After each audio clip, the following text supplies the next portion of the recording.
timing of when Vladdy is flexing. It is around Ohtani decision time, so it's fine. Vladdy's here to flex for Toronto, and I appreciate it. This is SportsCentre. Hey, I'm Marissa Roberto, and it's a full 10-game slate in the NHL tonight, with 6 of the country's 7 teams in action. So let's take a little cruise around Canada for the first time in a couple weeks. The Leafs will have their second half of a back-to-back in New York tonight, coming off an OT loss to the Islanders, where John Tavares got his 999th and 1,000th point in front of the Long Island faithful, who reacted as you would have expected. Congratulations, John. A tremendous milestone. The Leafs have yet to play the Rangers this season, who are the class of the East right now, tied with Boston atop the conference. And Artemi Panarin has been beasting for the Blue Shirts. The Breadman is tearing it up, sitting 4th in league scoring. And viewers in the Leafs region can catch this one tonight on TSN. Coverage begins at 6:30 Eastern on TSN4. Meanwhile, in our nation's capital, the Sens are taking on the Canes. And there's nobody who is enjoying cruising around Canada less right now than Carolina. Seriously, this should be cup contender. It's trying to avoid its 5th loss in a row on Canadian soil, after what has been a nightmare roadie for the Canes. Ottawa, on the other hand, is looking to pick up points in its 4th straight game and keep climbing out of the basement in the Atlantic. It's worth noting the Sens have only somehow played 22 games this year, and all the other teams in the Atlantic have played at least 25. If you adjust for points percentage, it actually bumps the Senators above Buffalo and Montreal. So let's see what they can do as they make up some games.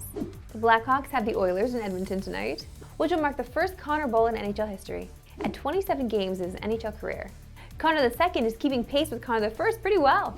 While Bedard has 1 more goal than McDavid did at this point, McDavid had 7 more assists, which probably has a bit to do with McDavid playing with better players when he first arrived.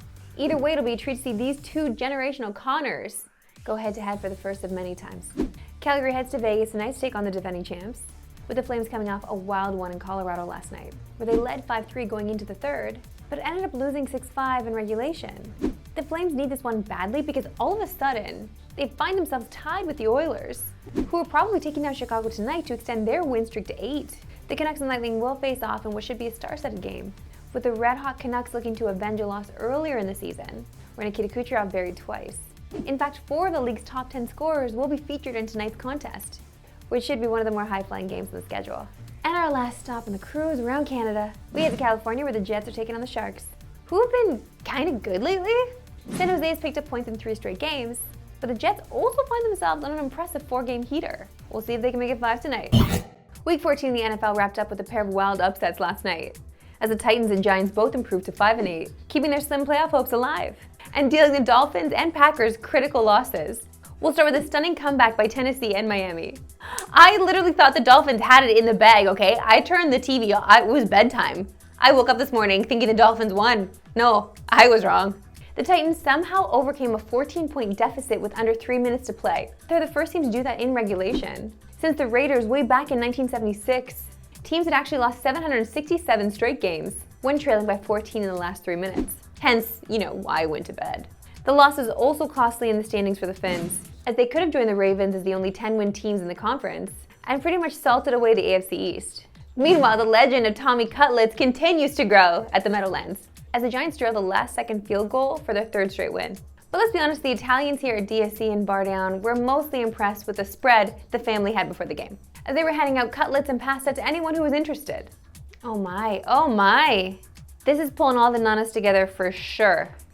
Dang, there's nothing better than that, So it brings everyone together. See, I love all the Italian stereotypes. Some people, like my Zia, is not a big fan of stuff like this. She feels like, it's a little derogatory towards Italians. I feel like anyone can make fun of Italians at any point in time, and it's fine. And if you didn't think they're leaning into the stereotypes enough, check out DeVito's agent before the game.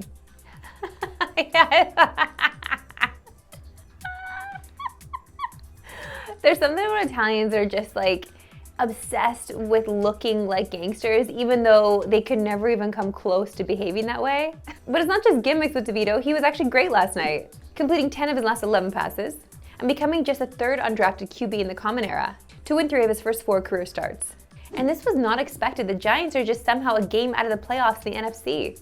Well, the Packers are now tied with 5 teams at 6-7.